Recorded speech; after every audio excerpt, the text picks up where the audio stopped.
Okay, welcome to Soccer Recruiting 101. This is a class that will last about 25, 30 minutes, depending on how many questions you guys have. My name is Coach Cole. I'm from NCSA. I'm a former college coach myself. So I played 4 years of Division I soccer, and I was a college coach for 25 years. So I'm going to be the one that's going to talk to you tonight. I may not be your head recruiting coach, but from the soccer department, we all work together to help all of you. So we're all kind of on the same page. And even if you call in and you can't find your head recruiting coach, we can access your profile and we can help you. So, you know, you have a quick question, you have a concern, something's going on, just let us know. If it's a logistical thing, you can't log in, you have a video question, try to contact the general recruiting help email. So I will try to I'll try to make sure that I have that information at the end, okay? So, again, any questions that you have, write your questions, okay? Write your questions in the box, okay, down below. Try not to yell them out, okay? Try not to yell them out because people will hear your background noise. So if you have to leave your speakers on for whatever reason, you know, some people will hear background noise, so please try to mute your speaker so that we don't hear that background noise. I think so far we're okay. Last week we had a little bit of a concern, okay? Okay, what we're going to cover today is division level basics, scholarship opportunities, and recruiting timelines, okay? For now, there's some divisions that you guys need to know about. Division I, Division II, Division III, NEI, and junior colleges. Okay, there's one other one that pops up in your views page called UCCAA, and it's considered other, and I'll talk about that later on. Division I, Division II, and Division III are all 4-year schools. NEI is a 4-year school, and you go to a junior college for very specific reasons. Those are 2-year junior college or community college schools. So you go to those schools for very specific reasons. We'll talk about those in more depth in the next few slides. Okay, for Division I, you see at the top that's how many colleges offer Division I women's soccer, Division I men's soccer, okay, 323 and 205, okay? Each college coach for women and men have so many scholarships to give out over a 4-year period, okay? So on the women's side, they're allowed to have 14. On the men's side, they're allowed to have 9.9, okay? Which basically means on the women's side, for example, you know, that could be anywhere from 2 to 3 scholarships a year. On the men's side, it could be anywhere from 1 to, say, 2 or 2.5 scholarships a year. Now, when I say scholarships, it means soccer is an equivalency sport. So when I offered scholarship when I was a college coach, I would offer a dollar amount or a percentage, okay? And so in those cases, I would say, okay, you're going to get 5,000, you're going to get 8,000, you're going to get 2,000, you're going to get this much.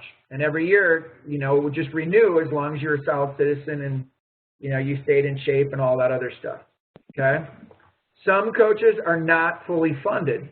And it's not something to ask coaches, but some coaches don't have 14 on the women's side. Some coaches don't have 9.9 on the men's side.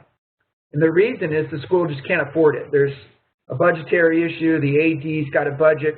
They issue out the money. The scholarships are always going to be the #1 or the highest cost, okay, for the department.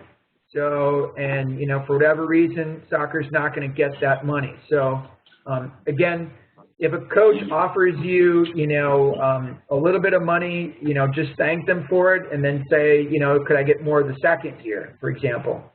Don't be shocked, though, that some coaches, again, only have a little bit of money and that's all they have that year. Remember, if a coach has to bring in 6 to 8 players and they have 1 scholarship or 2 scholarships, you guys can do the math. That's, you know, 30%, 40%, 25%, you know, something like that. Again, it's not 14 every year. It's not 0.9 every year. It's 14 over 4 years, 9.9 over 4 years, meaning once that freshman comes in, 4 years later, that coach will get that money back to recruit with unless they get injured and have to play a 5th year, okay? Division I coaches do look at the top players in this country and internationally. So you can see typically on coaches' rosters whether they've recruited internationally or domestically. And what I mean by that is when you log in and you research schools, one of the things you should look at is the roster. Are there any players from my area, from my country, from my high school, from my club team on their team? There's always going to be a connection. Maybe you know it, maybe you don't, but by looking there, you can even see it. Is there anybody from where I come from on the roster? So obviously, young people nowadays can connect with other people through Facebook and other ways. That is one way to maybe connect with somebody if you do know somebody and you didn't know they were at that school. But again, this is another way to figure out whether or not the coach, where they get their players. If it's a team from Texas and all the players are from Texas and you're not from Texas, I'm not saying not to look at that school, but I'm saying obviously that coach, it doesn't look like that coach looks at outside of the state players. So it is one thing to look at and consider. Now, I'm not going to get too much into coach communication because that's the next class. So really, we're going to just cover, the basics for these divisions tonight. Division II and NEI, you can see the numbers up there that sponsor Division II and NEI teams. The biggest difference there is that if they're fully funded, you can see that NEI schools offer 12 scholarships for men and women if they're fully funded. So they offer more scholarships than Division I men, Division II women and men. So you can see that, at the NEI level, they have a few more scholarships. Okay, now Division II schools, and it's, a lot of people say, well, it's a lower level than Division I. I have seen Division II, and in some cases, NEI teams beat Division I teams. So you can't always just say, if it's not Division I, it's not a high level. So I have seen some high level Division II teams play. I have coached in a Division II league that was pretty strong with 16 teams in it. Both the men's and the women's teams were very good. Top to bottom, any day, on any given day, these teams can beat each other. And on the NEI side, we try to put in Facebook especially, but if you Google and look at the top 25 NEI teams and watch one of those teams play, I think you'd be surprised at the level. The level's pretty good. The ball moves pretty quickly. There's a lot of athleticism out there. Technically, the players are good and organized in the back. One of the other things that's different for NEI and Division II teams is tryouts. So at the Division II and NEI level, coaches can offer you a one-time tryout for Division II and 2 tryouts for NEI. So this means that if you can pull off an on-campus visit to a Division II or NEI school, you can go in and play in, train in, try out with the team. So that means you would go in and you would train with the actual team. The coaches would coach you, and they'd watch you play at the end of the day. So as a former Division II or NEI coach, this was an awesome opportunity for me not only to see you play, but for you to interact with the players and for them to see you as well. Chat with you and your parents after the practice, talk about next steps, maybe a scholarship offer, maybe, if it didn't go well, we talk about maybe moving on and just being honest. In a lot of different ways, this is a great way. And again, geographically, if you can pull this off, these tryouts are great. It's not an ID camp, it's not a showcase, you don't have to pay anything. You do have to prove that you've had a physical in the last 6 months for Division II, and you do have to fill out some paperwork. One of the things you can't do is you can't just show up to campus, walk up to the coach and say, hey, the NCSA guy said that, I can do a tryout with your team, so I'm ready to go. Obviously, you need to contact the coach. The coach needs to walk you through what the steps are, and then you need to, follow those steps and then organize the date that you're going to go in. Division II is a little bit more, well, it's tricky. There's a lot of things that ands, ifs, or buts that you have to do. You can't do it during your high school season semester. You can't do it while the college team is on break. There's a lot of ands, ifs, or buts. So you do have to walk through with the coach as to whether or not you can do that. So what I suggest when you're a junior is to start asking coaches about these tryouts to see if that's something that you can pull off your junior or your senior year. Okay? Can you bring my headphones? And then for Division III, you guys can see that the most possibilities of getting onto a college team, right, is through Division III. If they're looking for 10 to 15 players a year, that's over 8,000 opportunities over men's and women's Division III teams. Okay, they don't offer athletic scholarships, but they do offer merit-based scholarships. Many are still competitive, okay, and again, a lot of these teams, and this is something we're trying to get you guys to do as well, is you can watch some of these teams play online. So if you go to their schedule, you see their upcoming games, you can see the words live stats, but sometimes you also see the word video. If you click on the word video, you literally can watch them play from home on your laptop or your computer or iPad or whatever. Okay, so I watch a lot of games in the fall. A lot of my friends have games and I get to see them play. So it's kind of fun for me to watch. But it's also good for me to see what the level is like around the country at different schools. Okay? Merit-based scholarships for Division III are based on your GPA, ACT, and SAT score. Okay? So it's very important that you work hard in school, and that's why we ask for transcripts. We want to make sure that you're getting the highest grades possible because that's what's going to yield you the most merit-based scholarship. There's more merit-based scholarship in this country offered at colleges and universities across the country than there is athletic scholarship. So the better the grades, the higher the SAT or ACT score, the better chances you're going to have of earning merit-based scholarship. Okay, junior colleges, community colleges. Remember what I said before? These are schools that you go to for very, very specific reasons. Okay, and the first one is just logistics. It might be down the street, it might be easier, it's close to home, it's in your city, and it's just, you know, this might be a good backup plan school for you. Okay? Two, they're typically cheaper. I mean, you can find schools all over the country that are very cheap compared to other level schools. Okay? Then the third reason is you're a non-qualifier through the Eligibility Center. If you don't know what the Eligibility Center is, go into your resource library and there's all the information you need about the Eligibility Center. If you're a junior and senior, you need to definitely know about the Eligibility Center. There's one for the NCAA Division I and II, and there's one for the NEI. And the Eligibility Center is a third party associated, not associated with us, but that deems you a qualifier, non-qualifier, partial qualifier. If you're a non-qualifier, you don't have the basic minimum GPA, SAT, ACT score, then you can't play Division I or II. You don't have the basic or minimum scores for NEI, you can't play NEI. So you would end up playing junior college for 2 years, have 2 years of eligibility left, and then transfer out to a 4-year. Okay? So those are the three reasons why you would go to a junior college. Sean, no, Division IIIs can't offer. Division I and III schools cannot offer tryouts. It's just an NCAA rule. You're going to ask why, and I don't know why. I know I have friends at the D3 level that are trying to change that, and they're hoping to change that in a couple of years, but it's just an NCAA rule. You can't try out at Division I and III schools. Good question, though.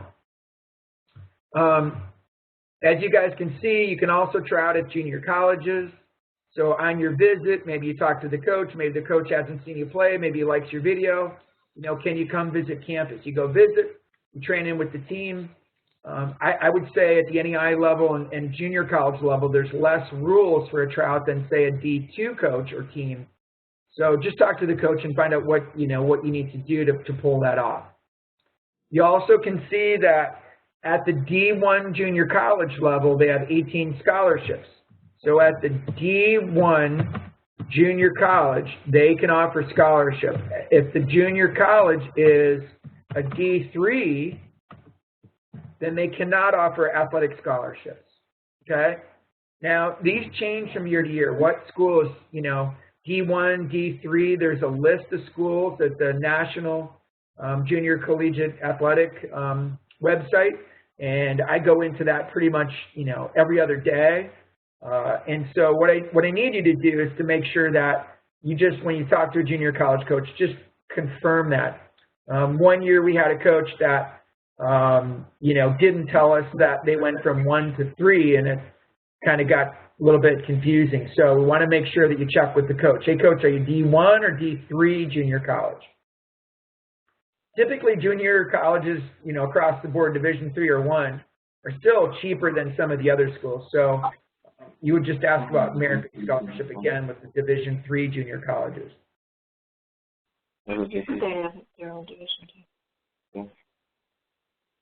One of the things I wanted to add onto the thing tonight was video guidelines. So if you don't have video up, obviously we want you to get video up as soon as possible. Based on your membership, Recruit Match, Match Plus, Pro Match, you get so many verified videos, 1, 3, and unlimited. And that's over the lifetime of your membership. It's not every year. Those, you know, regenerate. So some of you, I think it's 1 every year or 3 every year, and that's not true. You do get up to 6 unverified videos, and you can delete those.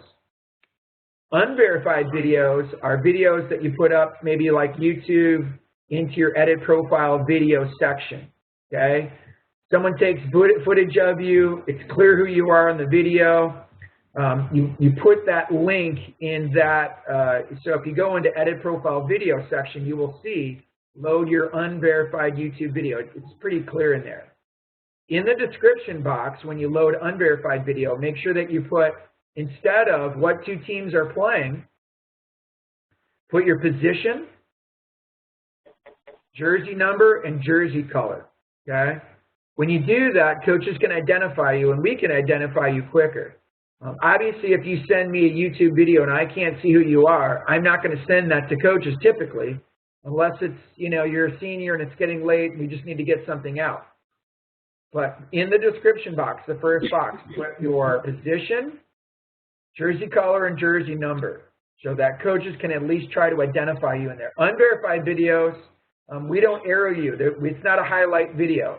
It's whatever your video is. That's what's going to get loaded onto your profile.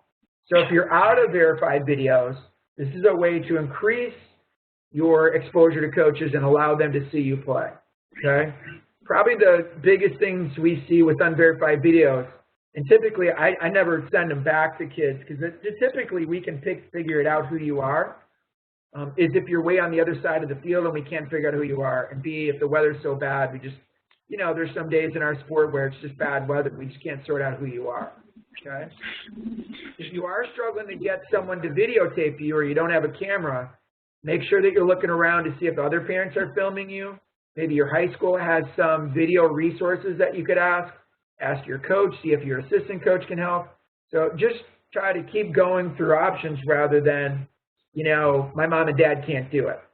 So make sure that you look at those options. We want new video every 4 to 5 months. You typically will get an email from your HRC every 4 to 5 months saying, hey, it's time to update your video, and that's what we're talking about. One of the things that we can't do, and we don't want to do, is let's say you already have a verified video up. You know, 4 or 5 months later, you have 8, 10 more clips, and you want to add it to the previous verified video. That's not going to work, and one of the reasons is, and I've done this before as a coach, if I saw a previous video on you, and I already recognize that I saw this video, I might turn it off. Even at the top, if it said new video in bold letters, because I might say, well, I don't see the new video. Where is it? You know, coaches sometimes don't always watch the whole 5 minutes. Sorry to tell you that, but that's the truth. And so when I was getting these emails from NCSA and looking at the videos, if I saw something I already knew. So the point here is we do want to put something up new. And so if it's something new, then we want to see the new video. We don't want to see the old video plus the new video. That's why we want 2 separate videos, okay? So want to make sure that we're on the same page about that. You can load the footage electronically. You can send us a DVD or a USB port. One of the other issues that we have a lot is if you have questions or you want to send video to our video department, send it directly to them. Email video@ncsasports.org. Call them at 877-845-6072, number 1. Your HRC is the middleman. So I'm the middleman between you getting us video and our video team. What happens is when the video comes in, it goes to our video team, and your HRC or me gets the final product. We see the verified video, we watch it, we rate you, and then we match you with colleges. You know, we get some new video in, we look at you again, rate you, and then we send you out and match you again with colleges. So again, you know, if you spend a lot of time talking to your HRC about video, it's probably going to be better for you to talk to video about video. Okay, so I just want to make that clear. Brandon, the video log is a timestamp of when you touch the ball. So let's say, Brandon, that you send us in 40 minutes of video and you have 10 clips in there, plays. You say, I touched the ball the 2nd, the 7th, the 8th, 9th, 12th, 14th, and, you know, 29th minutes, okay? Then our guys can pick those play off and create your 2-minute, 3-minute, 5-minute video. Does that make sense, Brandon? Yes. Any other questions about video? Cool, Brandon. So every 4 to 5 months, we want your new video if you can get us video, okay? A lot of you will ask us a lot of questions like, should we put up 2 different positions of video? You know, unless you're playing goalkeeper and striker, you know, you probably don't, you know, yeah, obviously we would need 2 different videos for that. But if you're playing center back or defensive holding mid, you're playing outside back or an outside flank mid back player, you know, those are 2 similar positions.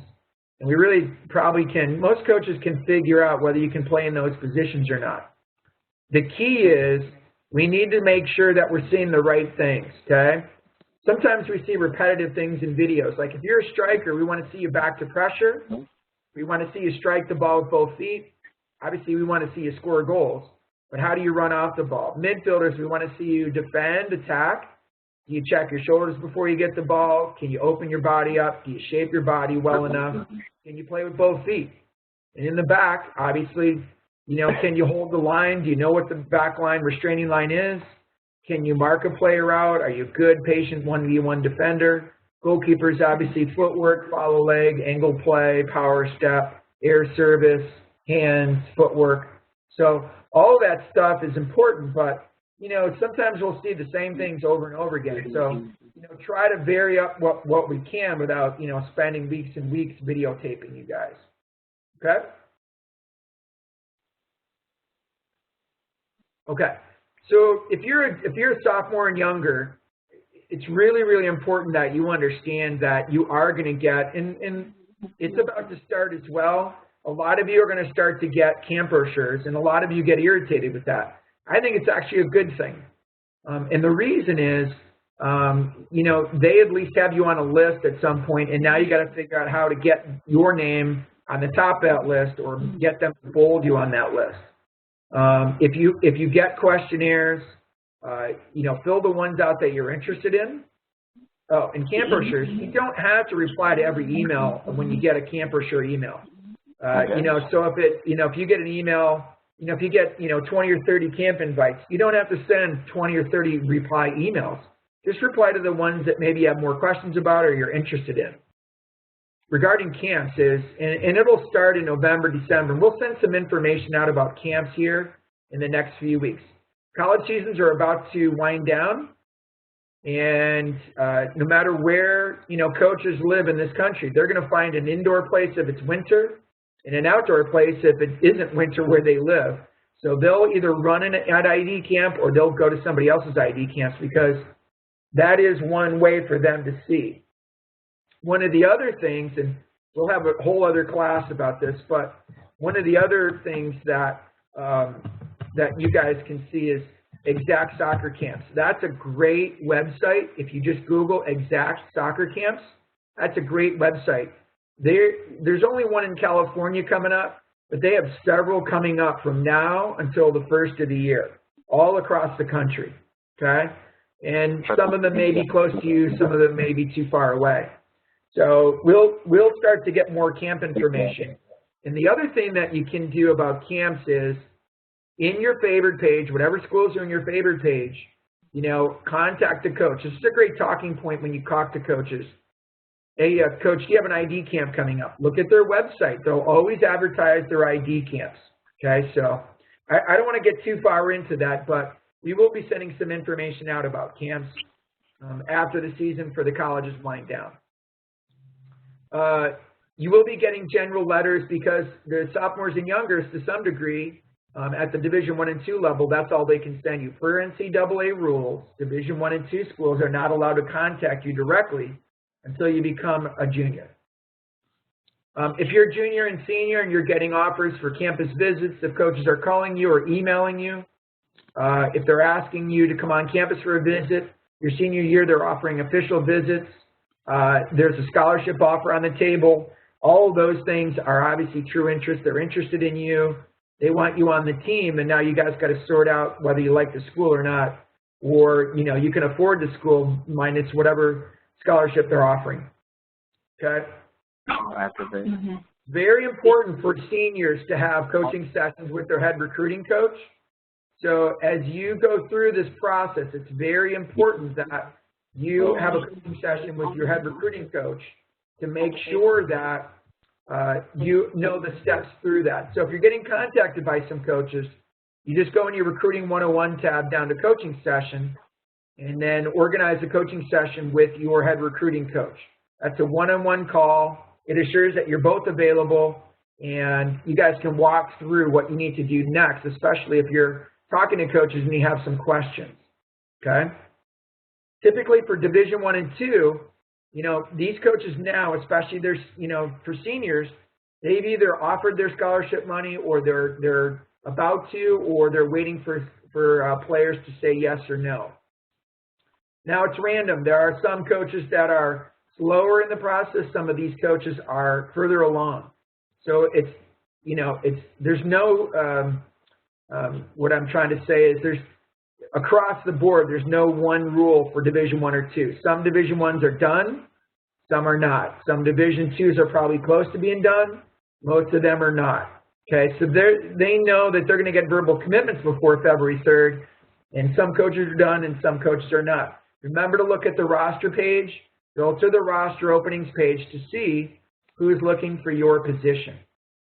Most NEIs in Division III start their junior or senior year, so Division III and NEI coaches, they really kick into gear your senior year. That's when they, you know, will start to call you and bombard you with information, or, you know, really try to figure out if you're interested or not. Okay?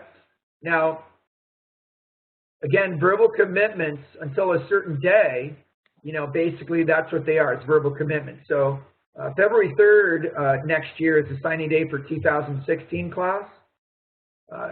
December 1st is junior colleges. So this December 1st, after December 1st, that's when 2016 16s can sign.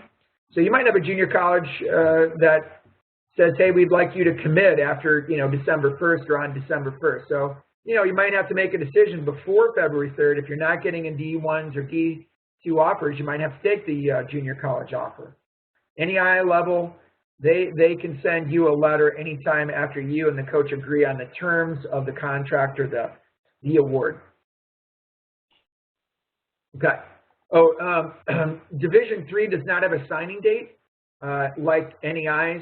So if you, the only difference about Division IIIs is, the biggest difference is that they don't have a signing date and they don't have an NOI, which basically means they'll send you a letterhead piece of paper that says you've committed to our school.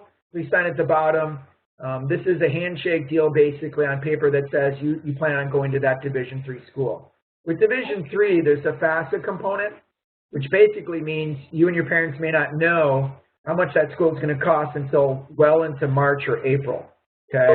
And that's because there's a W-2 component. You have to fill out the FAFSA, fill it all out, and then send it back in, and then the school tells you how much that school is going to cost you, okay? Right, so it went a little bit further, or it went a little bit further tonight, but if you guys have questions, you guys can stay on, that's fine. If you don't have questions after I talk here, then you guys are welcome to log off. I will be sending you a link to class. There are no more slides, but I do want to make sure that you guys know how to contact us. So if you have email, send in to recruitinghelp@ncsasports.org. The next class we want you to take is all about communications, okay? You can communicate with coaches your sophomore and freshman or younger years, okay? I loved it as a Division I coach when kids came to my campus to visit unofficially their freshman and sophomore years. I absolutely loved it. And the reason is it helps start the process for you. What are you looking for? Is this the right school for me? Do I like this campus? What about the facilities? What questions should I ask? It gives me practice time to ask coaches questions. So making unofficial visits is the best way to identify whether you like the school or what kind of school you're looking for, okay? Coach communication, underclassmen for sophomores and younger, upperclassmen for juniors and seniors. We have Facebook messages almost on a daily basis. We'll start to put camp information on Facebook, and we'll also email some camp information out as well as soon as the season's over with. You can always call us at 877-845-6272. Again, like I said, if your HRC is not in, you can always talk to somebody else in soccer. So if you call the 877 number and you say, and then someone says, well, you know, Coach Brown is not in, Coach Johnson's not in, just let me know or let that person know that you want to talk to somebody in soccer. If none of us are available, obviously, someone will email you back or call you back as soon as possible, okay? All right, so again, the class is officially done. If you want to stay on and ask questions, you're more than welcome to. If not, just, you know, log off and I will send you a link to the class afterwards. Oh, when I send you a link to the class afterwards and you need to copy and paste the link. A lot of times some of you click on the email that we send you and it takes you to another page. You need to copy and paste the link I send you tonight and then you can watch it again, okay? Oh, did you hear that? If you don't have any questions, again, you're more than welcome to log off.